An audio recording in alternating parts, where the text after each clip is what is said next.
The remake. Oh I God. mean, Oh. I mean, let me say something nice because I mean, I have barely a few nice things to say. If you wanted to cast a movie in 1999 based on the book, Lily Taylor is an excellent Eleanor. Catherine Zeta-Jones is an excellent Theo. Liam Neeson's a great choice for Dr. Montague. Like Luke Wilson, who has already at that point been in like Bottle Rocket and hadn't quite yet exploded with Royal Tenenbaums and Zoolander and fallen in so deep into comedy, is a pretty good choice for Luke. Like that is a damn good cast. Yeah. If you wanted to make The Haunting of Hill House, that's a great lineup. Well, and it's funny too because at the time, you say Jan de Bont, and I go, wait, mean the guy who did Speed, which has nothing but suspense, nothing but high tension, nothing but subtextual sexual tension between characters, great female direction with a female actress. There's so much, and Keanu in that movie is so good because it's all subtextual. Mhm. And I that teaser, and it said, Jan de Bont, and I was like, oh my God, they got Jan de Bont to direct this. It's perfect. And then I saw that cast, Interesting. and I'm like, perfect. At the time, because I was thinking a suspense thriller. This guy knows how to Mm. shoot. This guy knows how to edit. This guy knows how to direct subtextual, internal. And then it turns out that guess what? No, the cast of Speed was just that good. The editor of Speed was just that good. And Magically, that Yonda, came together because Jan de Bont, he sucks if he's trying to. If he should never be a head coach. He needs to be a cinematographer, and that's it. yeah, I can't remember. He was a cinematographer or an editor on Die Hard. I think he was cinematographer. And guess what? He's dynamite in that. Yeah, And then I really feel like Speed is dynamite. Speed And is fucking great. Speed is one of the best action movies of all time. And I feel that every part of that is so great. So at the time, and keep in mind I was 19 when this came out, I was thinking Jan de Bont, what a great choice because I'm just thinking Speed. And then they're like the guy who shot Die Hard. I'm like, this is like, oh my God. And then the casting is flawless. And then even in the Oh, second trailer shows the shots of the inside of the house, and it has these great helicopter shots of how big and expansive the house is. There's even the shot of the glass of and the movie obviously overutilizes CGI, but there's a great shot where the frost on the window kind of looks like a face, or when it breaks and it comes back in. I was mhm. like, yo, that's badass, and that's so great. It doesn't happen in The Haunting, but what a great idea. And then the movie is Grandpa, like, Oh, one more thing, casting Bruce Dern. It's a small part as Mr. Dudley. he's great. Oh, He's it's a dynamite. great Mr. Dudley. Yeah, dude, the Burbs. He's Yeah. stellar. City people. Um, yeah. Well, the biggest crime the movie commits, without even being with bad about other elements, the biggest crime it commits is it shows you goings-ons. The book and the movie, the greatest strength about the movie, it hit me like a ton of bricks when I was a teenager watching it. It's still the greatest strength now, is it doesn't have effects. It doesn't have anybody in makeup going, ooh, you never see any ghosts. The only thing you see is a door get pushed on. Everything else is sound, and it's the actors reacting, it's editing, it's lighting, it's implication. There are no things, no horror things happen for you to see. And the new Haunting gives you CGI ghost children. It has a bed attacking her. It has glass breaking. Things happen and you see them, and that's not the Haunting. Yeah, I mean, there's a, and there's moments where I go, I prefer that. Like I said, like each version, each whatever, based on the Haunting of Hill House, there are moments I like, and one of the moments that I really like in this Haunting that is an effects thing, but it is like you're saying, it is a visual, like something is happening, but it embraces the house is alive and the house is fucking with you, which is I like when he takes the chair and goes again. It goes cat against the window, and the window goes chee, and it heals up. It goes bam, and then I was like this, and then it pulls the chair from him. I was like this. That's cool. The whole movie needs to be like that. And then that last 20 minutes happens, and it turns into a cartoon, and the Hugh Crane, and also the fact that they turned Hugh Crane into a pedophile type. Child Um, abductor, slave driver, and oh, and one of the things from the book is that Hugh Crane is a loving father who loves his wife and loves his daughters, and then all of a sudden he's got some although weird shit. he's got that book that he wrote. It's Yeah, and fucked up. that's when you start to think like, wait, what? And the character is cooler like that. When you turn him into the villain, which they kind of also do in the miniseries, when you turn him into the villain, all of a sudden I feel like you've lost the point. He's kind of a mad scientist. He's Malcolm from Jurassic Park would say, you were so busy wondering if you could build this house that you didn't think, should you build this house? And he built the house with love in his heart, but it's a living entity, and he's kind of a weirdo that has, his personal drawings of teaching his 7-year-old girl not to have sex with people Yeah. and not to sell her soul to the devil. It's Yeah, and creepy. respect your parents. Respect your parents. If you're a good girl, we will be together in heaven. Yeah. Yeah, like all of that stuff is really interesting. It's not the creepy people at the end of the street that freak you out in real life. It's the perfect people that go to church every Sunday, and then you realize that they truly believe in, you will burn in hell if you eat red meat on a Friday. Like that's the stuff where you go, you freak me out in a way. And you Those couldn't people tell. are cool. Yeah. And that's what's Every cool. time there's either a serial killer or like a mass shooter, what do the people in the news say? What does the neighbors say? Oh, it seemed perfectly fine to me. I never would have guessed that this guy. Yeah, it's like in the Burbs when they're like, this guy was mowing the lawn one day and just decided to take an ice pick and kill his entire family and put him in the, like that. That is really guttural and scary, and I think that that's what makes Hugh Crane a cool character that they Mhm. talk about. I don't want to see Hugh Crane. Yeah, I I don't. don't need him to be the main villain. And I also hate in this movie the Eleanor is the great Oh, great granddaughter. Get the fuck out of here. That's offensive. It's stupid, and it's such a weird, cheesy, passe Lethal Weapon 2. Like, hey, in this movie, or hey, Batman's parents were killed by yeah, the was Joker. killed by the Joker. Yeah, That mindset was so out of vogue anyways at that point. So it yeah, was one of those really cheap things where I'm like, did you just really make the Joker kill Batman's parents in this movie? Did you really make the hitman from South Africa? He's the guy who killed Riggs's wife. Like, did yeah, you and I love Lethal Weapon too, but that's the one part that I go, you just fucked this movie by that one line, that one, like, oh, your wife, right? I pulled back this hair and there's a woman and I caused a car accident. I was like, the rest of the movie is so good. The first two Lethal Weapon movies are so good, and you fucked it up by having to do that. And in this movie, they're like, it's a great idea. Let's make the house called her. The house yeah. brought her here because she's the next descendant You of the. mean, Ugh. what if Blofeld was really responsible for all the previous three villains in the Bond movies? I I mean, agree with that, but I think that, that's but I that's another agree with that. discussion for another day. But But I do think that that was handled better than this, because even oh, in that, it's like, yo, I've been around. This one is like straight up out of nowhere. Like, I think they both suck. But yeah, I think they but this, sucked. but I this think is, they but this sucked is, to different degrees. I think they sucked. yes, they both, yeah, um, yeah. Especially when she just sees an ad in the paper, and I'm thinking like, what are the fucking odds? And then you find that phone call that she got. Oh, I thought that was you. That wasn't you who called me. Well, then who? Like the house called her.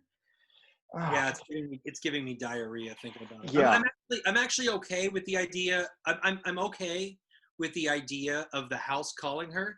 That doesn't bother me nearly as much as the house calling her, combined with, oh my god, there's a sleep study. I can't sleep. Oh, and I have psychic powers. Oh, and the house knew me before I was there. Like all of that to me, I'm like, okay. Like I well, just, I'm not the ugh. biggest fan of I don't even know remember what his name was in the movie, but Liam Neeson's Doctor Montague or whatever. What's his name in it? It's Doctor. It's something. It's not Yeah, Montague. I'm sure you'll look it up. I'll look it up. Let's see. I am not a fan of him being like you're being pretty upfront as Dr. Montague in the book and movies. I don't see what we gain by having him lie to them and say this is a sleep study, but it's not a sleep study. You don't tell the rats that they're in a maze. Like, wait, what? But that is a great line though. It's a cool line. I wish they used it in the proper movie. Yeah. I don't like that for him as a character. Dr. Marrow. His name is Dr. Marrow. Marrow. It makes even less sense than Dr. They Mark. constantly change it. Yeah, so I'm not a fan of that. And then also the first instance where I knew I did, because leading up to it, they still have Nell fighting with her sister and stealing the car. I'm like, all right, we got fucking. She's so well cast as Nell too. Like, can I reaffirm? First of all, she's one of the best living actresses working. And she's so plain Jane with stuff going on inside, and it's just, and her contrast to Catherine Zeta-Jones, who's a supermodel. Yeah, it works so well, and it like, God, when I would have casting, I was so in love. If you just made this into the show that you want or the movie, like, you could still cast Lily Taylor and just let her have it. Just let her play it again. Yeah, I mean, she's just an older. Yeah, she's an older. She's there for 20 years instead of 10. Yeah, absolutely. Yeah. But you get to the house with Mr. Dudley, and I'm still not hating it yet, you know. But it wasn't until Dr. Marrow has two assistants, and you see like the piano like twist its own wire, and it hits her in the eye. My first thought was, the house is attacking someone. Like, this isn't the haunting anymore, because the house is actively doing something to cause someone harm. That's one of the other factors of the book that makes it so great, is that, and they even go into this in the book, like they even say, like, but we're never in any actual danger, are we? Like, it's never causing us physical harm. Yeah, I think it's funny. It's watching that scene. I remember going, "Hey, that's not like the book. That's not in the book. That character's in the book. But man, what a cool scene. I hope the rest of the movie is like this." And but it's not the haunting. I agree. Well, bro, I'm gonna be with you. None of them are the haunting, but you know, it's none of them are the haunting of Hill House. I mean, it's but the 63 movie still does not let the house attack them. It doesn't. Yeah, I agree. But it's also, it's how do you kill a vampire? You know, it's like, you can kill a vampire the fuck you want, because vampires aren't real. So I think none of this properly represents the book. No. If you were going to go, we're doing a modern haunting of Hill House, and people don't react to moody. Nowadays it's a completely, because Get Out and everything have proved that people do, but that react to these type of guttural, scary movies. But back then in 1999, I mean, the grandpa thing and everything has to tie together is stupid enough, but clearly they were in the wrong mindset. But if they were going to go somewhere and it's something silly like the house does this, or the house calls somebody, or the house breaks a wire and it causes someone to die, that's still better. And it's trash, but it's still better than where we go. Oh, yeah. Because that movie does get progressively worse as it goes. Every minute is worse than the last, which you can't say about many movies. Correct. Well, you're off to a bad start. They do this in the book, where they do it in the movie a little bit, but they definitely venture more in the book. They go outside and they visit the creek and all that. But Theo and Nell get settled and go, let's explore. And first, they pass through a room that is a hall with a little like pond and books. And my first reaction is, what a weird, unique room. And then they just run through it like this is a normal thing that we run through. And they just keep going. How do you not stop and look around and go, what a fucked up house. Look at this room with bookstones in the middle of a lake. And then, to me, the worst thing is they go to this room that you open the door and it causes this crank to rotate. And it's like a spooky funhouse carnival room. And all it feels to me is, we're making a horror movie, spooky carnival music. Isn't Hugh Crane crazy? He built a carnival room. And I'm like, that's not scary. The first thing I thought of was like a producer who's never seen horror goes, oh, we got to put a spooky carnival thing in there because it's horror, right? I've never seen a horror movie before. Yeah, well, it was funny because like, what is this? The Phantom of the Opera? Like, it's such a weird. And that room, I remember. Yeah, when I saw the trailer and you see them running across the book tiles, the book style tiles, I was like, yo, they're taking this book to another level. That is so insane. I can't wait to see this house. And then, like you said, it's just like, hey, all our houses have this. And I was just like, it's really strange. And, you know, it suffers from a thing that you saw a lot of. Not so much in the 80s. You saw a lot in the 90s and a lot in the early 2000s, where I am painfully aware that you are filming in a soundstage. I Yeah. never see ceilings. I never see the ceiling of this cave we're in, or I never see, and this is, uh, and it wouldn't be so bad if they didn't make all the doors go so high, if they made them stop. But every door in the main hall is super tall. So all it does is draw my eyes up to the fact that we're in a soundstage. And I can't, Except for that great shot in the hallway, which was shot by the original cinematographer before he quit the movie. But that hallway where Luke is bouncing the baseball in the hallway, oh you can yeah, see the ceiling, and it feels very claustrophobic. It oh almost yeah, feels like Ridley Scott, which is one of the reasons like I like the Ridley Scott movies so much, because you're in, and that sequence, I'm like, yo, and then the rest of the movie, like the fireplace. We'll get to the stupid fireplace. fireplace. The fireplace is so stupid and so ridiculous. Even the thing that rips off his head, Mm-hmm. all of that is just so. It's a stage. It's not scary. Yeah, This isn't scary. It looks, you're in a Bond villain's stupid cave of wonders with a giant exactly. fireplace that's 6 feet tall, and no one. Can you imagine building a fire in that? You're like, bro, we have to have a towering inferno. It has to be Die Hard in the fireplace, Can or you it's not going imagine? to do it. Can you imagine opening a door? Just one person trying to open a door that goes 30 Well, feet. yeah, the flume is a giant head, and it Yeah. bites off Luke's head and spits it out. I was like, this Well, yeah. so I bad. laughed the first time I saw his head, and that's not So the did reaction I. you're supposed to have. I laughed. I was in the theater and I went like this. What the hell? What was that? Like, it was just, you can Oh, tell. I didn't see this shit in theaters. Yeah, oh, I did. I mean, because I was like, The Haunting, I got to see it. But I, when I saw the movie, I saw it at Ontario Mills, the AMC, and I just remember when that happened, I was like, what? And then in my head, I felt like it was very clear that a producer said, well, one of the characters has to die because the threat has to be real. So who are we going to kill? Well, we kill her.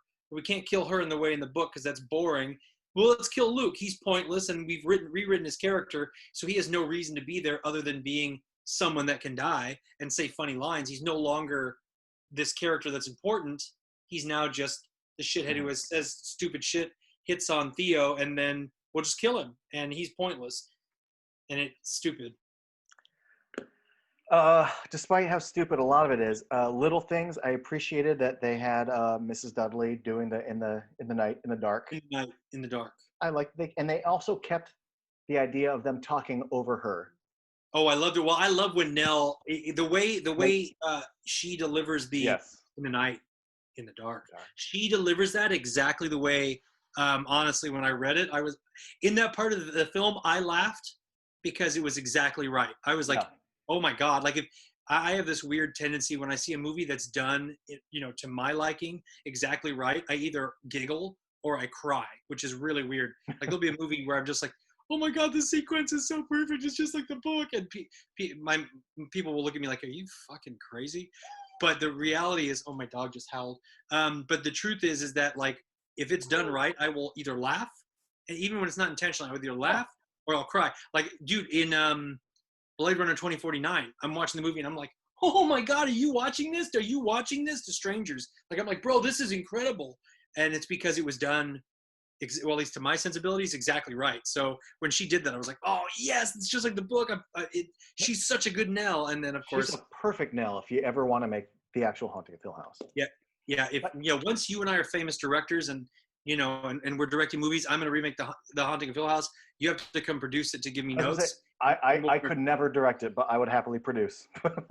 There you go. A producer is a director that gets to sleep in. They always say.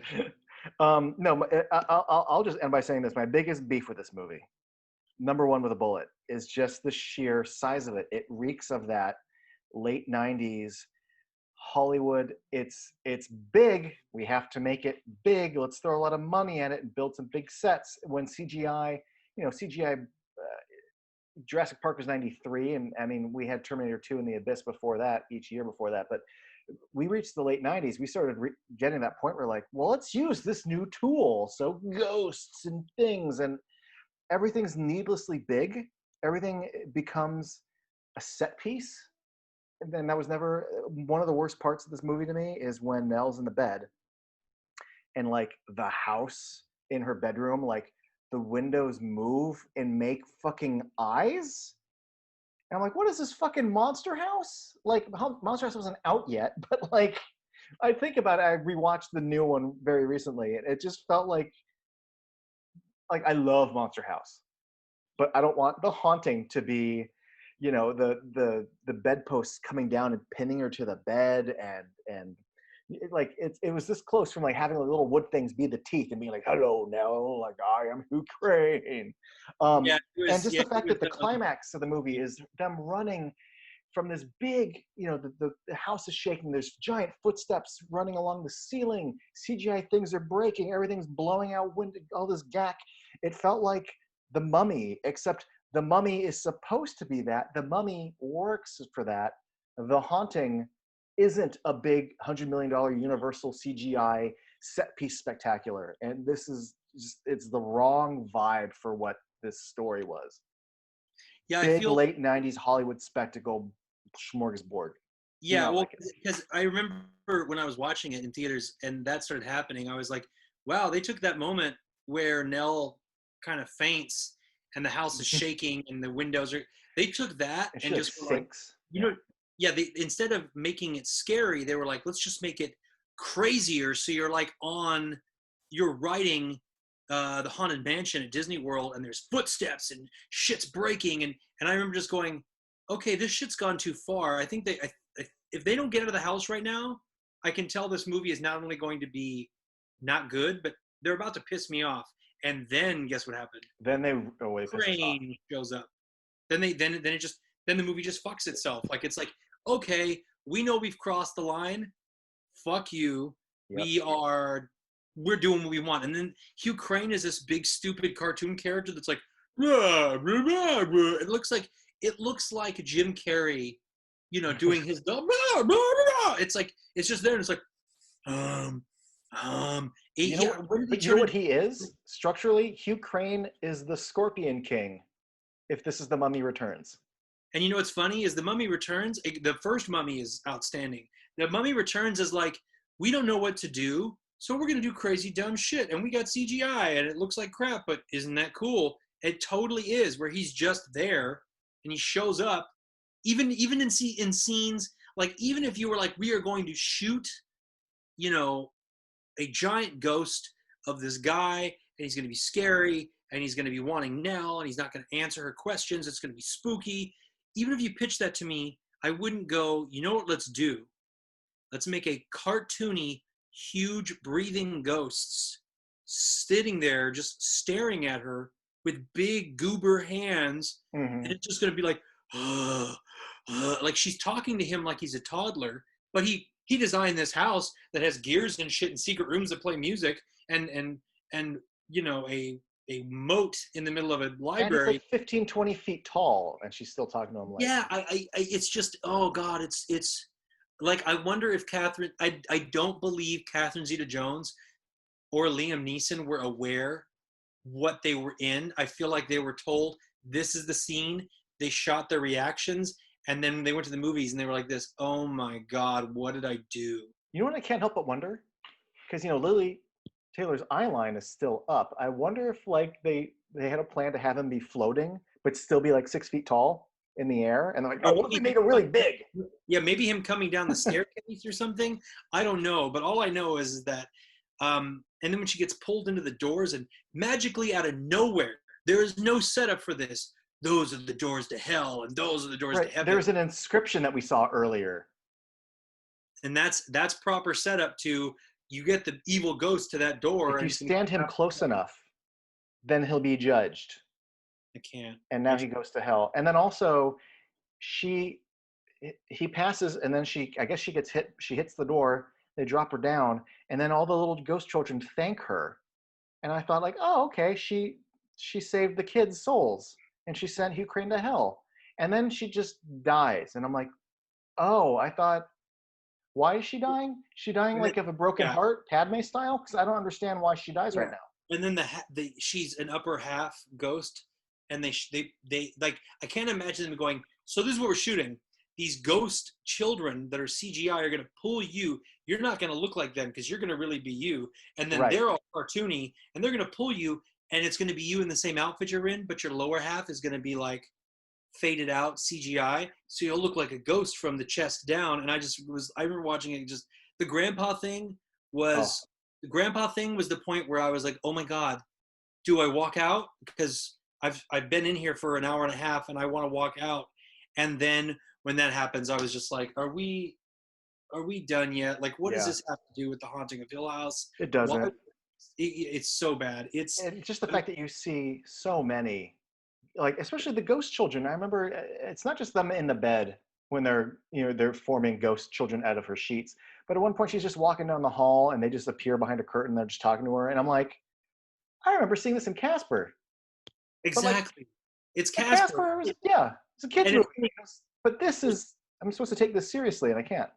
there's a shot that I actually genuinely thought was spooky, and then they just shit all over it, which is that there's children carved into her bed, and she's like, blah blah blah, and then the next shot it shows them and they're all looking this way, but it's physical, it's in camera. I Yes. remember going, ooh, that is very unnerving, and my heart just dropped. And then all of a sudden it turns into these CGI. Yeah. Whoa, it looks like Hillary Clinton's when balloons are With falling out of Bill, her like, stupid face. yeah. That's what they look like, and I was like, why did you No, do that?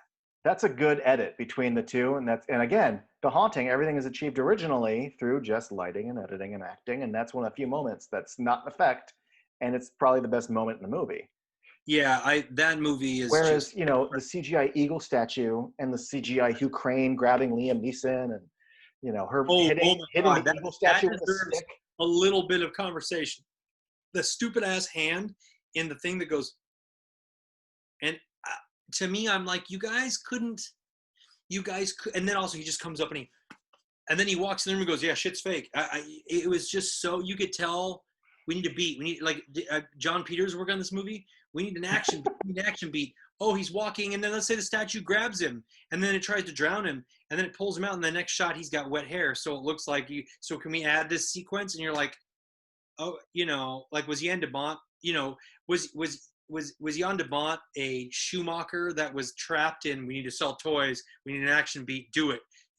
Was that the case? Because like watching the movie, I'm like, and also before we move on from this just shit stain of a movie, when the music for the entire movie is a classical score and it's intense and moody, and if you listen to the CD, you're like, this is outstanding. And if you look at the track listing, you're like, Dr. whatever, Dr. Marrow, and then you see, Hugh Crane. I was like, from being a fan of the book, I'm like, this is going to be the greatest movie of all time. And then you watch the movie, and out of nowhere, this stupid, giant, he looks kind of like the Jolly Green Giant ghost shows up. And then all of a sudden the music goes, dun, dun, dun, dun, dun, dun. And I'm like, did this just turn into a synth? What the hell is this? And I remember in my head going, you know what, if they were going to go this far, they should have just used Michael Jackson's Ghost, because it would have at least been like, ooh, it's Michael, and it's a cool song, as opposed to this stupid synth beat of, like, if that dunk dunk dunk dunk dunk dunk from Ghost started, I'd have been like, that's fucking cool. But in this, it's dumb. Like, I just don't understand how all of a sudden in the last scene of the movie, they're like, okay, you like that classical shit? Now we're going to give you some do do do do do do do do. Like, I was like, what the fuck is this? The movie is just so, and the ending of sad Miss Dr. Marrow and Theo walking out like it was the next morning and they just slept with everybody in the dorm room. Just so bad. Like, top to bottom, that movie is trash. I didn't It's think just, you were going to say that about the music. I thought you were going to say, because my little problem was you've got this traditional score the whole time, and then the end, like the movie pulls out from the house, and then we get the credits, and it's oh, the carnival music. And I'm like, whoa, whoa, whoa, whoa. Like, if I had seen an ironic or genuinely scary movie where the carnival music was a factor and then it played again, so now it's either unnerving me or it's kind of a comedy, but like, yeah, no, yeah, you're right. Because I beat remember to end when on. it goes dark and it starts playing that music, I remember just going, what in the shit? But even that is like, oh, you don't know how horror movies work. But the fact that out of nowhere, in the last scene of the movie, they decide, hey, stylistically, let's shoot this movie in black and white. For what reason? I don't know, but the last 10 minutes has to be in black and white. Because of what? Because of reasons. And that's what the music is. It's this great, beautiful score that is quite frightening. Actually, the only thing frightening in the movie, if you have earphones on and you're in the dark, the score will scare you. But then all of a sudden it turns into this synth pop piece of trash that sounds like a shitty horror movie from 1984. In fact, the intro music to, what is it, Friday the 13th Part 3, that stupid Oh, the 80s music, oh, I love it. no, that's fine. Yeah, damn You right should it is. not have that in 1999 in a movie you're pretending is serious. In Yeah. Jason 3, I get it. In The Haunting of Hill House, why is there synth pop, bad synth pop, playing over the? Yeah, everybody should have especially known the movie was trash at that point. Like when they're editing, they should have been like, "This movie's fucked. Like it's fucked." Why are especially we doing-" considering how that character is supposed to be like 100 years older. Oh yeah, well he's a synth pop head. He Right. was a flock of seagulls, man. Yeah. So fuck this movie. Let's move on to the next thing. So they did the haunt. Yeah, I think Haunting 1999 gets an FU for trying. Yeah. I FU said for we move on. I will say one nice thing about it though. Compared to maybe some other movies of its era, or even just compared to like cheap slashers, like the one thing about that movie is it doesn't rely on a lot of dumb like jump scares and gore. Like it actually is trying to rely more on mood than it is on scares. It just fails to do so. But there are uh, movies that have tried to be scarier and insulted me more. Like this movie is still it's a bad version of The Haunting, but there are worse horror movies out there than this, which is still trying to sell you on the house and the sets and Yeah, trying I to think it was learn a things. genuine attempt by people that Yeah, did not know what the fuck they were doing. yeah, but it's not. Genuine attempt. And I think also that I think the worst part of this movie, honestly, and this is from a fan of the book, the blatant disrespect and fuck off. We don't give a shit. We're just trying to sell tickets. Attitude towards a great book and a great Oh movie that yeah, came before it. Like absolutely. that's the worst injustice. It's just they were. It was almost like, hey, that movie really worked. Well, fuck that movie. We're gonna do this. Why did you call it The Haunting? Yeah. Why did you just make your own fucking movie? Like you wouldn't have had to pay Shirley Jackson or anybody for this. He just made, you know. I just thought God, it pisses me off. That movie's trash. Speaking of why didn't you just make something and why did you have to call this The Haunting? Netflix comes in and does their own movie and just call it's like Batman Returns where they go, here's a character we just created. We're gonna name him who's a character in the comics? Oh, the Penguin. This is gonna be the Penguin, and this character has okay. We created this female character. She's super badass. She's a sexual and like evil foil for the main character. We're gonna write the whole movie, and then who's she gonna be? What superhero is she? Wait, the comics, right? Selena Kyle, Catwoman. She'll be Catwoman. Why call it Batman? Anyways, keep going. I remember when they announced, because I read the nerd news every day. A lot of people get up and they read the world news. I get up and I read nerd news. And Don't we miss Topless Robot? I mean, Topless Robot is just without that we have nothing. I have yeah, superhero hype sucks now. Ain't It Cool is gone. yeah, Topless Robot, man, just what yeah, a it was a good time. I think Topless Robot came back, but it wasn't either of the two previous curators. And I mean, God bless them for trying and all that. And they are back with like podcasts and stuff, but it's not the same people. Um, Can Although we run I Topless Robot? appreciate people trying to keep Topless Robot keep going though. But I get my news every day from comingsoon.net, and I remember reading that Mike Flanagan is going to do The Haunting of Hill House, and I just went, oh, I have a mix of emotions because on the one hand, like I don't really like remakes generally, and my knee-jerk reaction is just don't. We already have in my opinion, a great movie, favorite horror movie of all time. Don't need more. But on the other hand, it's a TV series, not a movie, and I really like Mike Flanagan. Like I think he's one of my favorite horror directors kind of working right now. So yeah, let's see where this goes. Like if we have another good The Haunting, we'll have another good The Haunting. All right. And then Yeah, I remember yeah. then I'm we gonna. got then we got to like when the actual like trailer came out and you're like and then I remember reading about the breakdown. I'm like, the Crane family, it's about Like things happen to people when they were kids and now they're adults. Like, so this isn't The Haunting of Hill House then. Yeah, well, because I remember Okay. when I saw who was directing it, I was like, oh, okay. And also something that a lot of people, and even in the original, in each version of The Haunting, they make it a overnight type of thing, or like a 3-day type of thing, or like a Yeah. weekend that goes fucked up. The book Hill- is The book is a summer. 6 or 7 days. 6 days. No, she leaves on the 7th, and I think the movie is like 4 or 5. Yeah. So and also and even in the book, and if it's a week, that's one thing. I guess to me, I saw it as a much longer period of time, which I think is cooler because the house becomes more comfortable with them and knows how to Mm. fuck with them each in different ways. And I think that that's more interesting. So in my head, even if it's only a week in the book, to me it feels like it's a month or something, or at least a couple of weeks. But in so when I saw what it was going to be, it was going to be like so many episodes, and they were like, so and so is playing Eleanor, and so is playing.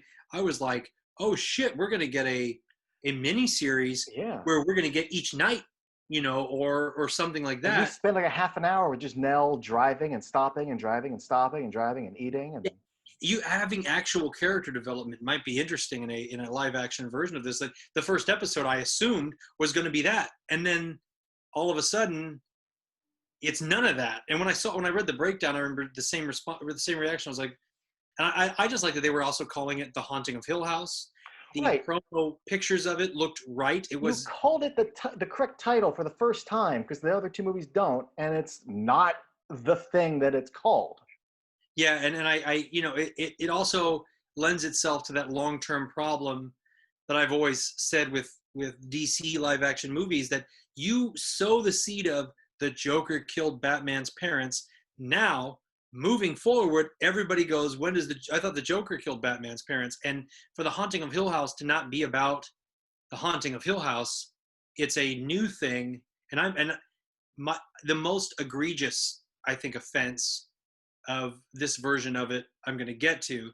But the fact that you did not need to make this The Haunting of Hill House, it could have been called anything, and the Yeah, you characters' could. names could have been anything. It would have been an original work. I don't even know what the interest. I think Yeah. I wonder what the pitch was. Did he walk in and with the book and say, "Yo, I want to do a mini series of this"? Boom, and they were like, "Yo, this is a Robert Wise movie. This guy knows what he's doing. Go make The Haunting of Hill House." And he said, "Here it is." And they were like, "We licensed all this stuff and bought the rights and had to pay, Shirley Jackson's family for no reason." Like working at Warner Brothers, and dealing with properties and rights and doing that stuff. um I can't believe that they were like, yo, The Haunting of Hill House is a viable property now, which it's never been except for back in the 50s. This is a viable property where we're going to spend all this money so that we can get Batman in a movie with characters we created, but we know Batman and Catwoman and Penguin will sell toys and people will come see the movie, so that's what we're doing. Great, that makes sense to me. You buy Green Eggs and Ham and you extend it into a 2-season, cartoon or whatever. Like I get that, and you expand, and because you want to have a cartoon and sell toys.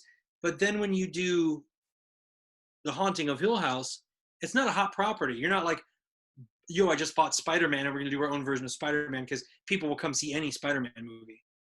It just makes no sense that they dropped all this money getting permissions. I feel that the company was like, we want someone to make this. You want to do this? Let's go. And he just did his own fucking thing. Yeah, I didn't even think about it from that perspective. I just thought, every episode it would say based on the novel by Shirley Jackson. I'm like, no, it's not. Yeah. But I didn't think about the fact that like, no, but you have to spend the money to get the rights to that. So why not just, what do you gain by spending that money but then not adapting it? Yeah. Well, and Yeah, then you're also, right. There is no brand recognition for this from a contemporary audience. yeah, And absolutely. now And it's going to be a whole new problem. When I say The Haunting of Hill House, because that show was a hit. So when I yeah, say I love The Haunting of Hill House, everyone's going to think I'm talking about this show. right. And what's funny about that is that when somebody says, "Oh, so what's different about the book?" I go, "Well, there's no ghosts," and then people go, "The book must suck," and I'm like, "No, no, no, no, no." No, it's so And good because there are no yeah, ghosts and it's still yeah, scary. yeah, the show is great. I love it, except for the last episode. I loved it, and also the last episode is We Always Lived in the Castle, which pisses me off too. The last two episodes are 100% a different book. All the elements are, and also the Dudleys have a child that's poisoned by the barf, barf, barf. Like it suffers from the same bullshit that the shitty 1999 movie does, where they're like, how do we end this? What do we do?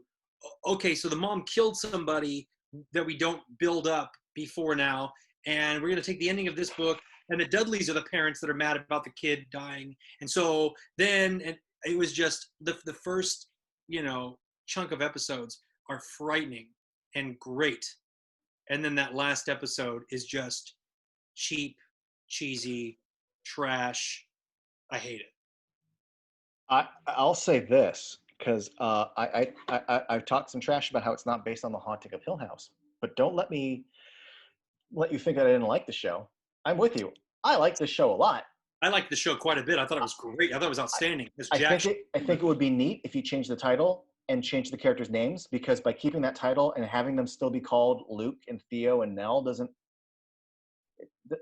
nothing's gained. I'm not impressed as a fan going, oh, they're like, it's just call them Bob and Mary and whatever the fuck. Yeah, and it's also like I Stephen King, I respect that he was like, I want to because originally the 99 movie was Stephen King and Steven Spielberg working together, and it was very interesting, but they split based on their creative differences, the old creative differences story. But at least Stephen King said, I'm going to take my ideas and adapt it and make Rose Red, and this is what I'm doing. I'm not going to name them the characters I'm haunting and then put out and say this is the Haunting of Hill House when it's not. It's my own thing. Right. It's like Watchmen. Yeah. Why would you? Yeah. Why would you? Do that? And it just and here's what I'm gonna say is the most, because the last episode really pissed me off. But I enjoyed the show, and the ghosts in it are frightening. The man with the hat and everything is just scary as shit. The ghost feet hanging from the thing, the face turning. I loved it. I loved it.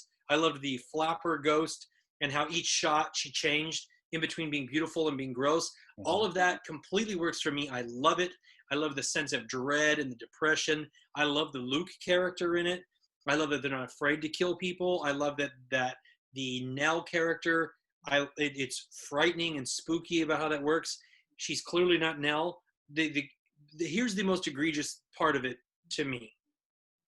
Knowing that the book, I feel, is all about a 30-year-old woman or so who might as well be 40 in the 50s at that point, not married and doesn't have a life, doesn't have a job. At that point, she might as well have been an old maid in the 50s when to be like 30 years old and have no life and no children at the time, you'd be considered, you might as well just go back in the house, lock the doors, and die. The book, in my opinion, the most important thing is that this is about the sexual and social awakening and maturing, puberty style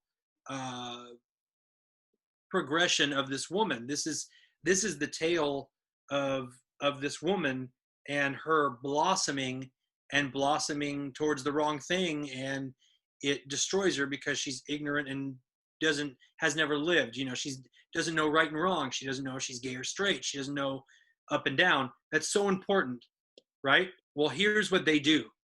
So this is the family that the ghost book, The Haunting of Hill House, is based on, and it's written by a man. That to me is so offensive that Shirley Jackson pours all of herself and all of her subdued questions about life and her anger and her turmoil, the plight of Shirley Jackson's internal situation in the 1950s with the cheating husband being, bi-curious or whatever, or not, and her feelings about children and death and life and mother and all this shit. Well, in the plot of the movie, the plot of the show, well, a guy wrote all that. You can't get more sexist and stupid, in my opinion, because I remember just watching it going, I wanted to vomit thinking that man wrote that book. Except the book that he writes in the show isn't exactly the book that we know, because it's supposed to be the account of what happened to him as a kid. And even though like the opening paragraph that lady reads is the same opening paragraph, it's not the exact same novel. See, in my mind, it is, which pisses me off. Because No, but that's why the rest of his family is so upset at him, though, is because he basically just wrote a book out of their trauma. And, right, but and also their experience as kids is not this story at all. He also, right, but he says in it, he says, you know, it's not exactly what happened to us, and it's just a ghost story. And they're like, you fucking name the people after us. And there are certain elements about the characters that are from the book. Theo being clearly a lesbian, Theo wearing gloves so that she doesn't touch things and experience things, which is definitely there are parts of the book that hint at that she was always wearing gloves, that type of stuff. Some of Eleanor's fear of this and that, or you know, Luke never really having a mom. There are certain things that are put in there. Luke's drinking problem, all of that kind of stuff is woven in there. So I'm looking at it. You say The Haunting of Hill House is a book that everybody's pissed off about. Those people are the real people that this book is based on. He wrote the book. I've read the book. You read a part of the book, and it's from the book I read. Yeah. And the book is about the sexual, you know, awakening of an adult woman in the 1950s, not knowing what her sexual orientation is. And you're telling me it's written by some 40-year-old white guy? Like, it was offensive. And maybe I'm looking too into it, and I know the book too well to watch that and separate it. But to me, they might as well have called it House on Haunted Hill, because I would have bought that more than he wrote The Haunting of Hill House. Oh, he did.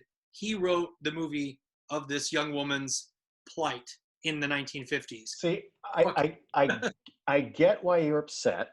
I totally see where that point of view is coming from. Except I took it differently. I thought that they named the book that he wrote the book that we know, and as a fun reference, they had that lady like read Norgan, you know, and she quotes the very first paragraph as like a, hey, this is a thing that we're referencing. But I took it more as because you could argue, well, the characters are named Luke and Theo in this, sure. But I took it more as a direct adaptation of the events that happened to them as children, and that the end book plays more like that and isn't this. Yeah. But if I took it as how you're taking it, then yeah, that would upset me more.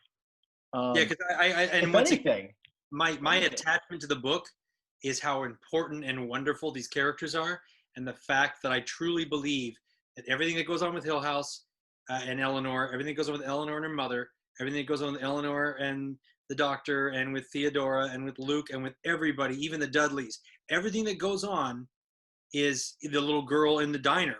All that stuff is so expressive of the plight of a bi-curious 30-year-old woman in the 50s, and you just said that a 40-year-old white male wrote it. And to me, we might as well say Jackie Robinson was a white guy. James Brown was taught to dance by Elvis Presley. Like, saying those things is so offensive to me, and I feel like, and maybe they didn't see that, maybe their intent was what you're saying, but I don't think that they made that clarification, because if you go, he wrote a book called The Haunting of Hill House based on our experiences. Okay. And all the characters in the book, you named a character Theo and she has the same powers I have. You named a character Luke and he has a drinking problem and didn't know his mom. I'm like, it's the book. It's the book, The Haunting of Hill House. Shades of the book. I don't think it's meant to. That's how I take it. Yeah, at no point do they say you wrote about our experiences. He makes it clear it's not directly based on, stuff happens and And to see that cover and it doesn't say Shirley Jackson on it, it says his name. I just was like, I would have preferred if Shirley Jackson wrote a novel based on interviews with him. He told their story. Some lady named Shirley Jackson wrote the book. I would take that. And also, I would love if there was a moment where Nell says, I'm not a lesbian. I would take that better than them just giving excerpts of the book that are from the book. All the characters are named after characters he says, and then they say he wrote it. But see, to me, that's just because the show is also creating these characters that are named after them. But I mean, it's yeah, I didn't take it as that. Would it be better for you if, because it's interesting that they've got 5 kids, including a Luke, a Nell, a Theo, and then a Steve. I don't know where that came from. I think it's Steve. But then the other one is Shirley, and I'm like, oh, that's nice, like Shirley Jackson. That's a neat little reference. Good job, show. Would you have preferred if his character was a woman and it was Shirley who wrote the book? I think that would have that element would not piss me off anymore. Right. I'll tell you, I wouldn't say the most egregious thing is they say this great book written by a great woman about the plight of being a woman is written by a man. Yeah, that would have been better if Shirley had written the book. I'd have been like, that's better. Okay, so Shirley Jackson really lived this, and this is that element would no longer bother me. But that's not it. Right. And it does bother me. Well, ultimately, I don't think the show is saying that this book was written by that guy. I think he wrote a book that within the universe happens to be titled this. I would have preferred if he had a book called The Haunting or something, or Hill House or Hell House or something like that. Hell House. Yeah. Hell House. But but to call it The Haunting of Hill House. By the way, Richard Matheson, The Legend of Hill House, fucking great. I haven't seen that since the 80s, and I remember some of it, and yeah. I've never read the book. I've always wanted to, but I'm not poo-pooing Rich Matheson because I'm here praising it, but I do know that like that book wouldn't exist without The Haunting of Hill House. It's very similar. Clearly. But great. Wait, was there a movie of that? Hell House? Yeah. Yeah. Okay, yeah, see, I saw the movie when I was with Roddy McDowell. Yeah, that's the one where the shower bleeds, right? Yeah, and they have this creepy seance scene. But yeah, I don't remember it that well. I need to go back and watch that, but I remember the blood shower. Legend of Hell House. Yeah. Yeah. I have a personal, I wish I had a 5th one. I don't have it because I like nice top 3, top 5s, but The Haunting, The Innocents, The Changeling, and The Legend of Hell House. The Changeling. 4 of the best haunted house movies you will ever see. And The Innocents is based on The Turn of the Screw. So hey, and so is The Haunting of Bly Manor.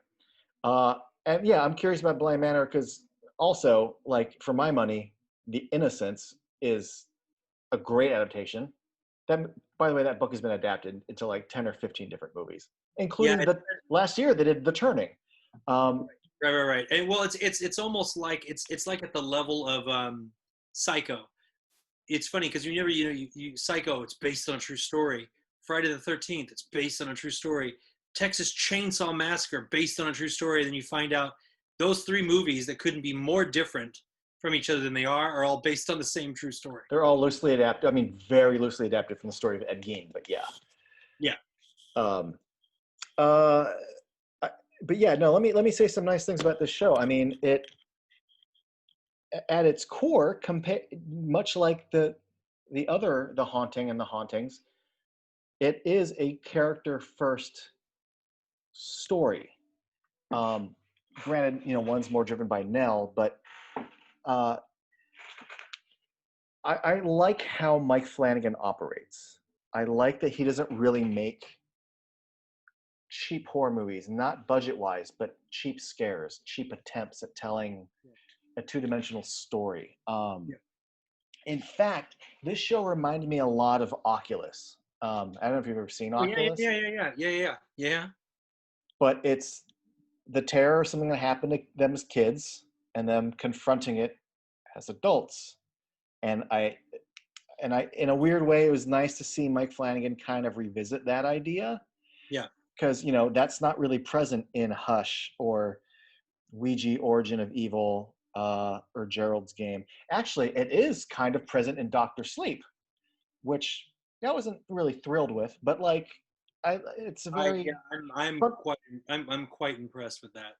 Funny enough, that is a theme in some of Stephen King's work, and you could tell that he's a fan because he pushed really hard to direct Gerald's Game. He ended up directing Doctor Sleep, and Gerald's Game is outstanding. We were talking about that earlier today. Gerald's Game is outstanding. But also that, like, it is absolutely, and structurally, like, is about the kids and then them as older, and they're constantly flashing back. You could tell just from this show how much Flanagan loves Stephen King, because structurally this feels like it. Big While time. also exploring. It feels like it, absolutely, yeah. And it's a fun thing to revisit, the idea of being haunted by the horrors of your past.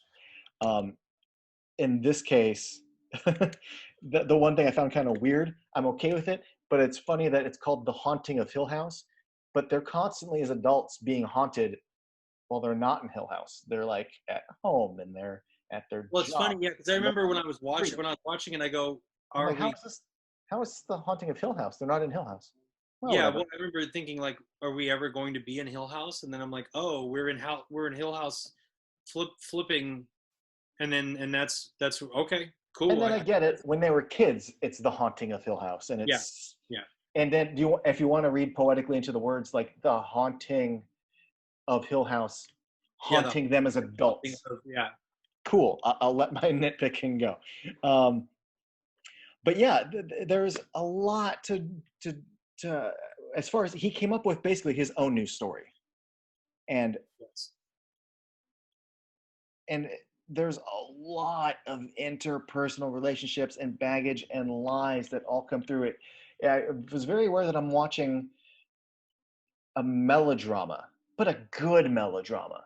Yes, excellent. That's set within a horror framework. And one of the things I've always loved about horror, more so than any other genre, it's my favorite genre, but that it has more subgenres and more things that define what horror is. Like, generally speaking, you can have an action movie and go, okay, well, sometimes you have more serious, like, wartime action dramas, and maybe you have more hand-to-hand combat, kung fu, straight up explosions. But with horror, you have like horror comedies, you have haunted house, you have like Dracula vampire stuff that's scary versus like seductive horror of vampires. You have zombie movies that are making a state. Like, there's so many things you tell with horror. And one of the little problems I have when navigating the horror community, or people outside of the horror communities, when they have a very narrow view of what horror is. Yeah. When to them it's just slashers, or they judge a movie about, number one thing I hate when people will say, oh, it's good, it had good jump scares. If you think a bunch of jump scares make a good movie, you're a fucking moron. Yeah, I'm in agreement on that one, absolutely. Yeah, it's because I would say my favorite is suspense, but truly what we consider suspense now, in the 60s, before slasher movies became the thing in the 70s and early 80s, suspense was considered horror. Right. And so that's why I like The Haunting, because it's suspense. I like the movie Out of Time because it's suspenseful. I love Psycho. It's suspenseful. And Psycho and but some of those movies would be considered horror films back then, and now suspense. Now we would consider them thrillers. Yeah, thrillers. Yeah, suspense, thriller are my favorite types. And when those lend into older horror films, before gore became the thing, before slasher films became the thing, and those are fine too. I mean, I like some of those too, but I would say that older horror that was suspense thriller of the 60s and 70s and, well, early 70s, 60s, 50s, that's where I really am, into it. Well, there's so many different subgenres, and what I appreciate, first of all, I generally like almost every subgenre of horror. Obviously some more than others, but one of the things I really appreciate is, and you see this a lot more now with like A24. In fact, it feels like there's now a subgenre of just movies produced by A24, but the sort of drama horror. And if you've ever seen like The Orphanage or The Devil's Backbone, and a lot of Spanish language movies do this more, I've noticed. Where I mean, would you consider Woman in Black to be that, or is that straight up ghost story horror? Because there's a lot of cool character development in that. I don't know, I consider that more of just a straight up ghost story. Well, that's just me. But compared to like The Orphanage. Or what about this? What about Lady in White? Oh yeah, that's that one. That movie's so sad and tragic. That movie is jam. Like I've been trying to It get is. my kid to watch that. That movie is my jam. It is undeniably a ghost story, but it is a tragic mystery. And that's a really good example of these movies that, especially like The Orphanage, it is a drama and it is a tragic drama Yeah. that happens to feature ghosts as part of its story. Um, and it, I'm not, people can like whatever they like, but I do find it sad when I see a movie that is in the horror genre that is primarily drama driven that revolves around ghosts or tragedy or something, and I recommend it. People, oh, it's boring. I didn't like it. It wasn't scary. Oh It's boring. God, yeah. I Well, mean, no, story of my life. When I tell but people, it's macabre, and it sometimes people just want to be scared, and what I appreciate about the show is that it really is so much more than just a cheap horror show, and because of that, it plays within that playground of the kind of horror I like. And luckily, Oculus, Gerald's Game are also very much like that. Gerald's Game isn't just, oh no, there's a spooky thing happening to me while I'm tied to a bed. It's unpacking the baggage of this marriage, unpacking the baggage of her being molested as a kid. There's so much that if you just go, oh, it's a horror movie, you might not be that thrilled with it. But I am thrilled with that sort of thing. and that's why, and that's one of the I was suggesting you watch 1922. Yeah, I I should think check that out. too, I'm because so glad you mentioned the woman in white, their lady in white, because that isn't seen by enough people. oh, it's so And good. even though it feels like it's accessible for kids, it's also fucking terrifying. Like Oh, it's terrifying when you watch the girl be strangled, and it's terrifying. It's so I saw it's it when I was like 25. I never even heard of it. oh, And a friend of mine, I saw it as a kid. I think my dad took me to the theaters I to don't see it. think I could handle it as a kid. I didn't handle it very well as a kid because also Don't show it to your daughter. yeah, I mean when I was a kid, I remember when my dad showed it to me. But we didn't have Harry Potter and we didn't have stuff like that where ghosts, but my mom watched it and was like, because the kid looked like me, and so she was just like, I can't watch this. Like she couldn't. She was like, he looks like you, and so watching him get choked out by the dude in the closet and stuff, she's like, I can't watch it. She's like, Yeah. it's so good, but she has like emotional reactions to it, and the little girl singing and you watching you watch the ghost get uh, kind of bent in half, and you almost feel, and there's also a weird sexual thing there. It's all it's yeah, I think it's stellar. Um, one thing, I don't know if it's interesting as an adaptation because it really isn't. And yet they pull, I've never seen anything quite like this. When you watch a movie where they have adapted it and they do it terribly and it doesn't resemble the thing, but they put in a thing or two, for the fans. Here's a little gag that people will appreciate. And this show, it's like they keep the same intro, and again they play with it as an outro, where instead of walking alone, now that everyone's unified now, and those who walk there walk together. Interesting adaptation. But I mean, they keep there's a cold spot in the house, there's a spiral staircase, they do the thing with the kid holding a hand in the middle of the night, There's which for somebody me is the involved. scariest beat in the fucking classic 63 movie. uh Mrs. Dudley has the whole up alone in the dark in the night.